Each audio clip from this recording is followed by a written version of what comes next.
2012 সালে আমার বাবা মারা যাওয়ার পরে আমাদের ওখানে আপনার আমার দাদার আপনার দানকৃত জমিতে আমার বাবা আপনার মসজিদ তৈরি করেন, 3 তলা বিশিষ্ট একটা মসজিদ তৈরি করেন। উনি মারা যাওয়ার পরে আমাদের যিনি সেক্রেটারি মানে আপনার আমাদের যিনি ইমাম ছিলেন উনি হচ্ছেন সেক্রেটারি পদ নেন এবং আগে কমিটি বিলুপ্ত করে উনি আপনার জামাতের নামধারী কিছু লোককে আপনার হচ্ছে কমিটিতে রাখেন এবং ওখানে প্রভাবশালী কিছু লোককে উনি এই কমিটিতে রাখেন। উনি মানে ওনার ব্যবসায়িক সুবিধার যাদের মাধ্যমে সম্ভব তাদের কিছু কিছু লোককে ওই কমিটিতে রেখে উনি হচ্ছে আপনার দীর্ঘদিন যাবৎ কোনোরকম আপনার উন্নয়নমূলক কাজ মসজিদের কোনোরকম উন্নয়নমূলক কাজ করতেছেন না।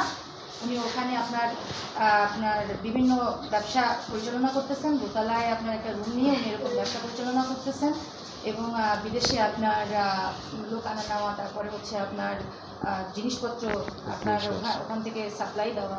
এটা একটা মসজিদ, ওখানে তো উনি হচ্ছে এসব করতে পারেন না। আমরা যখনই ওনাকে মসজিদের হিসাব এবং এইসব ব্যাপারে আমরা জিজ্ঞেস করছি আমরা মতনী পরিবার, উনি ওই সময় আপনার আমাদেরকে উচ্ছেদ করার জন্য উঠে পড়ে লাগছেন, আমাদের জমি জমা থেকে আমাদের উচ্ছেদ করার জন্য আমাদের কতিপয় আত্মীয় স্বজনের সহায়তা ওনারা নিচ্ছেন, জালিয়াতি করতেছেন। পরবর্তীতে এই জিনিসটা আমরা যখন ওনার কাছে বললাম যে আপনি এরকম কেন করতেছেন, উনি তখন অনেক বেশি এগ্রেসিভ হয়ে গেলেন। উনি মব ভায়োলেন্সের একটা আপনার ওনার সহযোগী নুরে আলমের মাধ্যমে মব ভায়োলেন্স করলেন। আপনার আমাদের উপরে বারংবার হামলা পরিচালনা করা হলো। তারপর আমাদের ওনারা যখন উচ্ছেদ করতে পারতেছে না ওনারা আমাদের মেরে ফেলার হুমকি দিল। তা আপনারা খুব রিসেন্ট হুমকিটা দিয়েছে, আমি থানায় অভিযোগ করেছি। এখন এই কারণে আমি আপনাদের সহায়তা চাই, আইন শৃঙ্খলা বাহিনীর সহায়তা চাই। উনি এত কোটি কোটি টাকার মালিক, উনি প্রায় 30 কোটি টাকার উপরের সম্পত্তির মালিক। উনি এত কোটি কোটি টাকার মালিক কীভাবে হলেন? এবং উনি যে স্বর্ণটা উনি যে দেশের বাইরে থেকে আনেন, এটা কীভাবে আনেন? উনি যে লাগেজগুলো উনি যে বিক্রি করতেছেন কীভাবে বিক্রি করতেছেন? তারপরে উনি যে কাপড় নিয়ে আসতেছেন এটা কীভাবে করতেছেন?